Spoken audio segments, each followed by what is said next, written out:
Louder.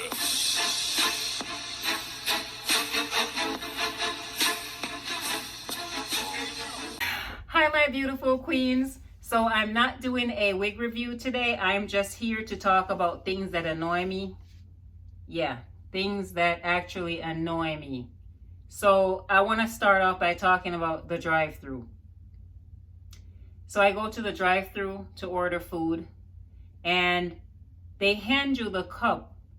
First of all, they're holding it by the lid, and now they're handing it to you with all the soda coming down the side of it. Am I the only one that this ever happened to? So now not only is my vehicle that I love to keep clean and spotless is dripping with soda, but my hands wet, and common sense does not tell them that you're supposed to wipe the cup off before you hand it to the customer. And another thing they do is you order like French fries. Okay, maybe I'm not supposed to be eating French fries, but maybe just once. So yeah, not only do they hand you the French fries and the drink, and then they hand you whatever sandwich you paid for, but then no sauce. So no ketchup to go with your French fries. So you're supposed to just eat the dry ass French fries and try to swallow it without nothing on it. That's one of my most annoying thing. Okay, let's talk about text messages. Oh my. Have you had anyone send you a text? And people, a sentence, you say sentence, okay, consists of more than one words that you put together and then you hit send. What they do is they send you a text message and they put, oh girl, send. Guess what, girl? Send. I went out last night. Send. Can't you just type a full sentence and just send it in the text? That annoys me so much. So now this whole time I'm sitting there, my phone is blibbum, blibbum, blibbum, with just one sentence, and it's cut up into like 10 text messages, okay? It's annoying. Don't do it. Okay, next. Men and the toilet seat. What is it with you guys, okay, that you can't use the bathroom and put the toilet seat down and the lid as well? What are you leaving it open for? What do you want to look at? The amount that came out, or the consistency of it, or I don't understand. Oh, and then there's pee all over the sides and down on the floor. This is not kindergarten. And it's not a daycare. Aim straight. You know what? I think I'm going to develop one of those devices that you just stick it inside, and it's already like, it's got the actual port, like it goes like that straight into the toilet. So all you got to do is just stick it into the actual end of the nozzle, and then you just pee and it goes into the actual toilet. How's that? I could patent that one. Yeah, I'm going to patent that. All right. Another thing they do is, if you take a shower and you already dry yourself off inside the actual tub, and you dry your legs all the way down, why can't you dry on the bottom of your actual feet and then step out? I don't understand. Like, I share the bathroom with my son, and it's so annoying because he's 6'9". Okay, not only do I have like beard hair all over, and I like everything spotless, and he knows, he'll tell you. So he takes a shower, and then he gets out the bathroom. So now I'm like cramping. I really gotta go pee, and I go in there and I sit, and then my feet are actually on the wet rug. That's annoying. It's cold. I don't want to feel cold when I'm sitting on the toilet. All right, next on my list. Oh, God.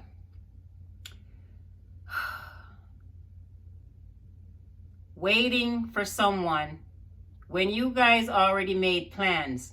And if I say, girl, I'm going to pick you up at 9 o'clock.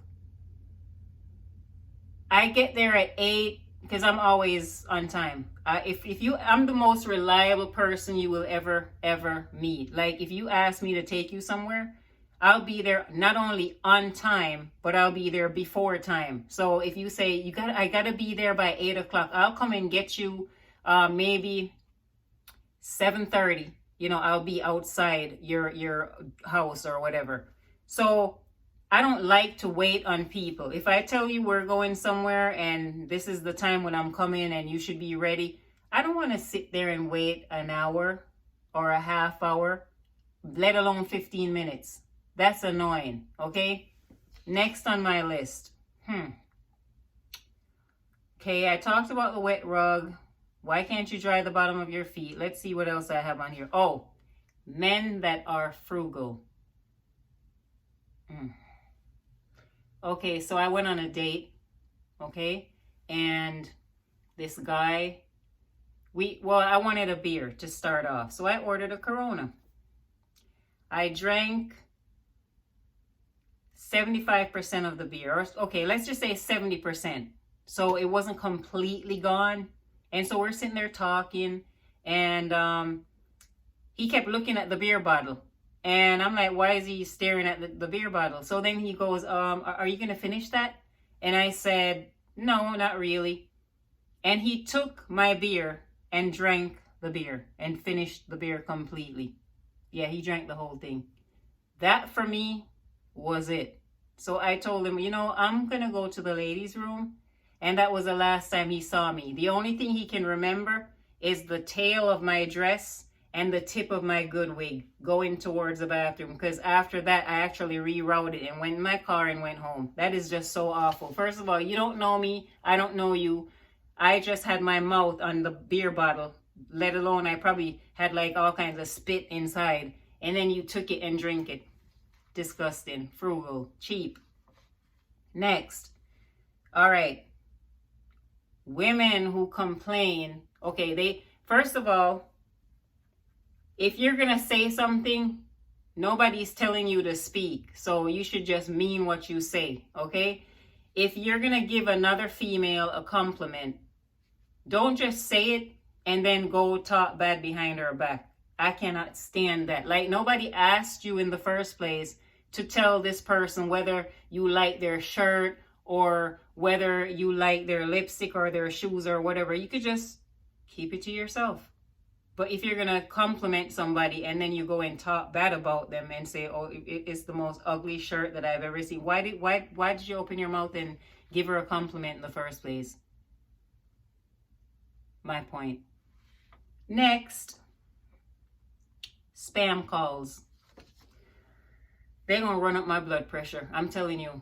I had my phone number changed 3 times and I still get these calls. I could literally pull my phone contact list and all you see is red because I don't answer the phone. I mean, all day. Am I the only one that gets annoyed by these phone calls? Like, first of all, this is America, all right? We already had the 9/11, so now we can't even travel and wear what we want to wear because you got to wear like flip-flops and a sundress that's triple your size because you have to go through this machine and then stand and spread your leg and hold your hands up and all this stuff for security. Why can't we come up with ways how to get rid of spam calls and people who are trying to scam people and scam the elderly, people who work hard for what they have? Yeah, so spam calls, they get on my nerves. Next. At my job, I'm a dental assistant, so I'm in the medical field. So when it's your turn for me to call you back to get into the chair, and you're sitting in the waiting area for at least 15 minutes, let's just say you arrive on time, and you came like, say, 15 minutes earlier, and you're sitting out there and you're looking through magazines and you're on your phone and you're on Snapchat and you're on Instagram, whatever you're doing, then I go to call you back. And that's when you decide that you want to use the bathroom.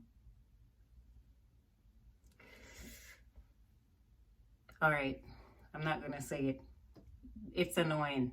It's annoying. You should have already known that you wanted to go use the bathroom before I actually got up and came out there to call you. So yeah, I don't like that. It's annoying.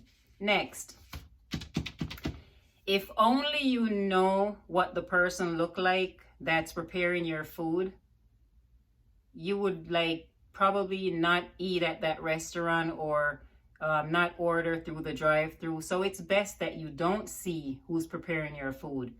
People, even if you're getting minimum wage, and we all know you're not making ends meet or all that type of stuff, because I'm the same way. Like, I'm not rich, I can't afford stuff, but when I go to work, I take care of my appearance, because you know what you see on the outside, you want to feel and see on someone's inside, even though you can't really see their inside. But still, groom yourself, brush your teeth, comb your hair, clean your ears, clean your nose. When you're outside and the wind hits you, there's dust particles. So I want you to do this exercise for me. Get up in the morning and do all that stuff. Clean your nose thoroughly and everything. Come back home after a long day and take a Q-tip and just swab around, just on the edge of the nose, not all the way in, like just right around the rim, the opening. You know what I'm trying to say? And just look at it and you'll see how dirty it looks. So that's what I'm saying. Don't just because you're getting $7 or $8 an hour and someone orders their food, you just throw it together and just toss it in the bag and just hand it to them. You know, take pride in what you do, man, because sometimes people give tips. I mean, I've worked in the fast food industry like years ago, and I've gotten tips because I take my, you know, you're rushing, but you rush efficiently at the same time. Like you take pride in what you do. You're fixing your sandwich for somebody. You don't just throw it together and just throw it in the bag and give to them. You know, try to make it look presentable. All right. So yeah, it's best that you don't see sometimes the people who are taking care of your food, because you would probably throw up. Nails dirty and everything. All right. Anyways, that's it. So the next thing is this question. Oh my God. I know, like, I'm not the only one that's ever gone on an interview and they ask you this question. Where do you see yourself in 5 years? Old and retired with my dentures. That's where I see myself in 5 years. I absolutely hate that question. You know, it's like, I get it. I get what they're trying to accomplish by asking, and the outcome of it is what they want to hear. But literally, like, for real, who really knows where they're going to be in 5 years? I can't even afford groceries right now. I probably like dried out and I've turned into a corpse on the side of the road because I can't afford cost of living. So where do I see myself in 5 years? Why don't you hire me, pay me, and then I'll tell you. Okay, last thing on my list is I get asked this, or not really asked, but well, yeah, asked. I can't believe you're single. Believe that I'm single. Okay, I've dated before, and it's not like I'm in a rush to settle, because I'm not just gonna settle. First of all, I'm not here to teach a man how to be a man. That's his job. He should already know. You're a man and you're confident and you know exactly what you want. Then someone shouldn't have to coach you and tell you how to be a man. I'm not supposed to tell you, oh, you should open the door for me, or oh, you should you know, pay and then maybe let me offer tip, or you know, to the server or whatever, or you know, just pretty much things that you should do as a man when it comes to a woman. She's the female, you're the male. Don't be the female and expect for her to be the male. So yeah, it's hard for me to just be with anybody, because I for one, I can't stand lazy. You're a man and you're not working, or you want me to take care of you, it's not gonna happen. So I just see myself right now. I do everything for myself. The only thing I cannot do is work on my car. I take care of myself. I, you know, try, and I said try to pay my bills on time. Some of them, you know, you do that little what they call it, where you the extension, like you get an extension on them or whatever. But that's another story. But yeah, I try to do everything for myself. So I'm not gonna just pick up anybody. You know, I have my kids, they have to like this person as well, whoever comes into my life. But you know, so far there's really not much out there. I think the real ones went down with the Titanic. So yeah, they're all like social media females. They post more selfies. They're on social media 24/7. It's like a breeding ground, you know, where everybody is into everybody's messenger, or you know, they take it like a little hookup spot where, you know, they're married, some of them, and then they go on there and pretend like they're not. So yeah, I'm gonna just sit this one out for now. Okay, so let's just say it will be me, my dentures, and my wine. Even if I have to grow old with that, I'm satisfied. So yeah, so that's why it's not easy. I'm not picky, but I'm just not gonna settle for anything. All right. So anyways, I kept you ladies long enough. I could tell you thousands of, you know, more things that annoy me, but I'm gonna end this video by just letting you know, if you haven't already subscribed to my channel, hit that subscribe button. Do not hesitate. You might get a Christmas earlier than Christmas, okay? Because we always do some giveaways and crazy stuff over here. So anyways, like and share this video if you feel free, and give me a thumbs up for this video, and just keep watching my queens. All right, so until my next review that I have for you, take care of yourself, put God first, keep a clean heart, and try to do the right thing and look out for each other. I love you, my queens. One love. Mwah.